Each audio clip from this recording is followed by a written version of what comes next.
लोकसभा चुनाव को लेकर कई सीटों पर अब भी तस्वीरें साफ होती हुई नजर नहीं आ रही हैं।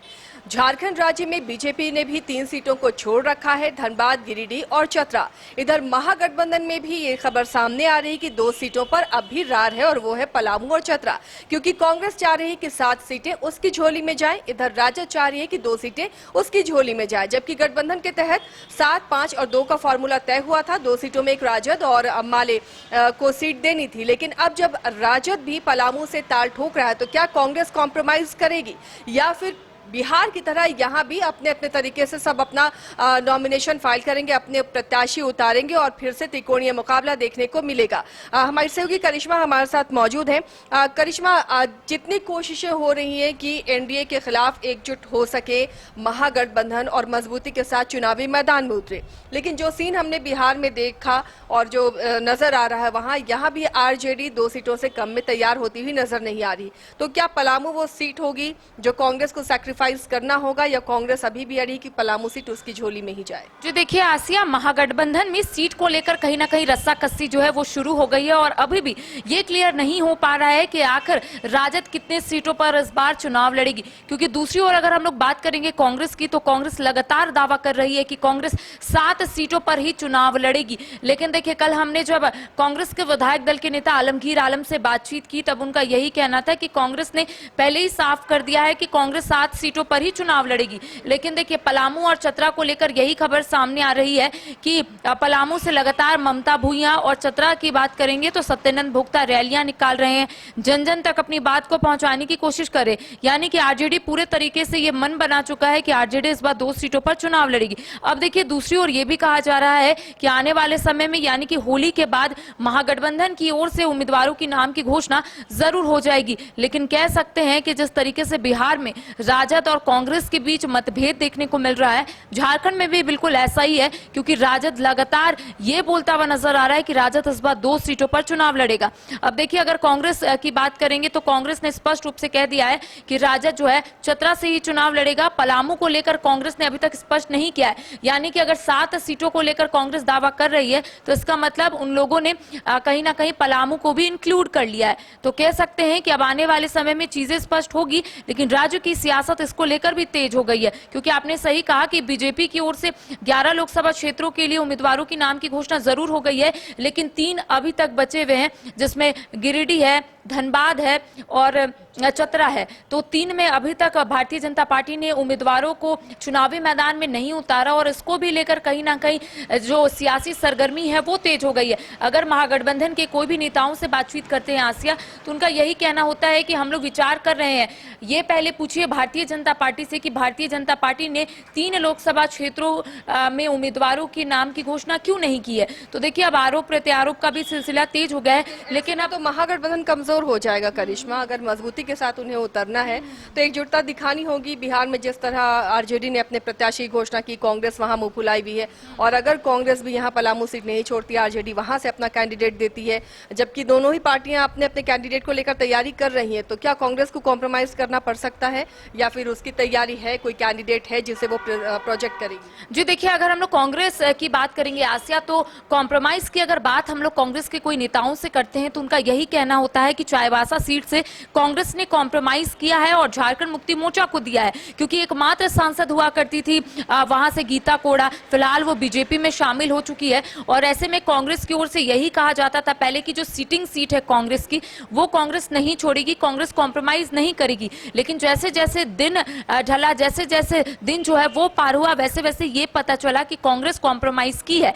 लेकिन अब कांग्रेस कॉम्प्रोमाइज करने की हालत में नहीं है आसिया। ऐसा मैं इसलिए बोल रही हूं क्योंकि कांग्रेस ने पहले ही ये ताल ठोक दिया है कि कांग्रेस 7 सीट से कम नहीं होगी। अगर कांग्रेस को पलामू और चतरा छोड़ना होगा तो कांग्रेस फिर 6 में आ जाएगी, और ऐसे में कांग्रेस नहीं चाहेगी कि कांग्रेस 6 सीट से चुनाव लड़े, क्योंकि जो समीकरण बदलता हुआ नजर आ रहा है या फिर जो फॉर्मूला इस बार महागठबंधन की ओर से अपनाया गया है वो यही है कि 5 सीटों पर झारखंड मुक्ति मोर्चा चुनाव लड़ेगा। उसके साथ अगर कांग्रेस की बात करेंगे, कांग्रेस 7, आरजेडी 1 और माले यानी कि लेफ्ट जो है वो 1 पे है। अब देखिए, सवाल ये उठता है कि आने वाले वाले समय में कांग्रेस क्या करेगी?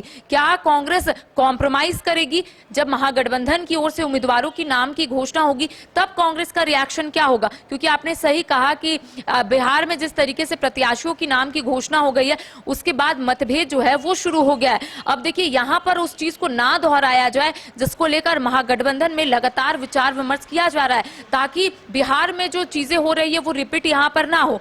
और देखिए कल जब हमने विधायक दल के नेता आलमगीर आलम से बातचीत की तब उनका आसिया यही कहना है कि आला कमान ही डिसाइड करेंगे। मैं उनसे लगातार ये पूछ रही थी कि क्या कांग्रेस चतरा या पलामू छोड़ेगी, क्या कांग्रेस पलामू से चुनाव लड़ेगी या चतरा से चुनाव लड़ेगी, तो उनका सिर्फ यही कहना था कि कांग्रेस 7 सीटों पर चुनाव लड़ेगी। अब डायरेक्टली इनडायरेक्टली यही कहना है या फिर पलामू या फिर चतरा, कांग्रेस नहीं छोड़ेगी ये दोनों सीट में से एक। अगर पलामू से कांग्रेस को प्रत्याशी उतारना है तो कांग्रेस उतारेगी। अगर कांग्रेस को ये लगता है कि चतरा से आरजेडी के प्रत्याशी को उतारना है तो वो भी काम जो है वो होगा। लेकिन कह सकते हैं कि आरजेडी भी इस बार पूरे एक्शन मोड में है कि इस बार आरजेडी जो है 2 सीटों पर चुनाव लड़ेगी, क्योंकि ममता भूया भी लगातार रैलियां निकाल रही है, जन जन तक अपनी बात पहुंचा रही है और कहीं ना कहीं ये बताने और समझाने की कोशिश कर रही है कि जो बिहार में जिस तरीके से हो रहा है यहां पर वो नहीं दोहराया जाए, जिस तरीके से आरजेडी जो है उसको लेकर दावा कर रही है। अब देखिए आने वाले समय में चीजें स्पष्ट होगी और ये बताया जाएगा, क्योंकि आप देख रहे होंगे मंत्री सत्यानंद भोक्ता मीडिया के सामने आकर यही बोल रहे हैं कि प्रत्याशियों की नाम की घोषणा से पहले तमाम चीजें जो है वो स्पष्ट हो गई है।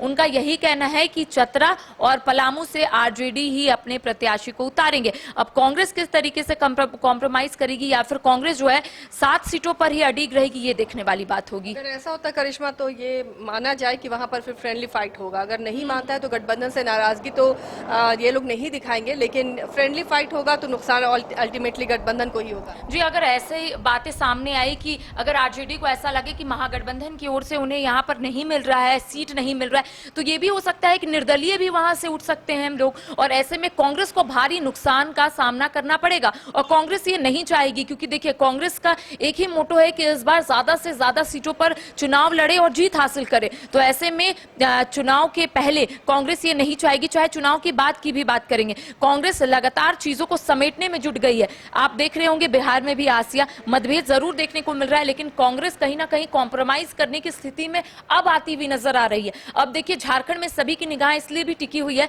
क्योंकि कांग्रेस पहले से ये दावा कर रही थी कि कांग्रेस 9 सीटों पर चुनाव लड़ेगी। कॉम्प्रोमाइज करते करते कांग्रेस 7 सीटों पर आई है।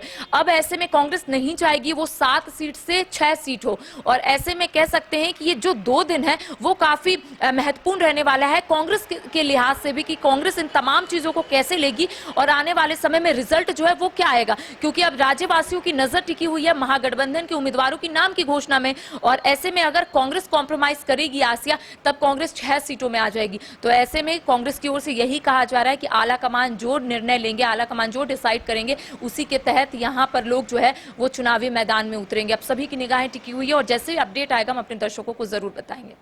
चलिए तो देखना है कि महागठबंधन यहाँ पर किस तरह से सीटों का बंटवारा करता है। फॉर्मूला तय है, लेकिन सीटें क्या सीटों पर सहमति बन रही है, क्या कैंडिडेट पर सहमति बन रही है, कई ऐसे सवाल हैं जिनके जवाब आने वाले दिनों में मिलेंगे। और ये उम्मीद की जा रही है कि होली के बाद तमाम तस्वीरें साफ हो जाएंगी, क्योंकि अब प्रत्याशियों के लिए भी बहुत कम वक्त बचा है कि वो अपने अपने लोकसभा क्षेत्र में जाएं, तैयारियां करें चुनावी मैदान में उतरने के लिए। एक बड़ा सवाल ये है एनडीए से मुकाबला करना है महागठबंधन को, और वो किस तरह से करता। अगर किसी सीट पर फ्रेंडली फाइट की नौबत आती है तो इसका खामियाजा कौन भुगतेगा। आप बने रहिए न्यूज़ बाय स्कोप के साथ।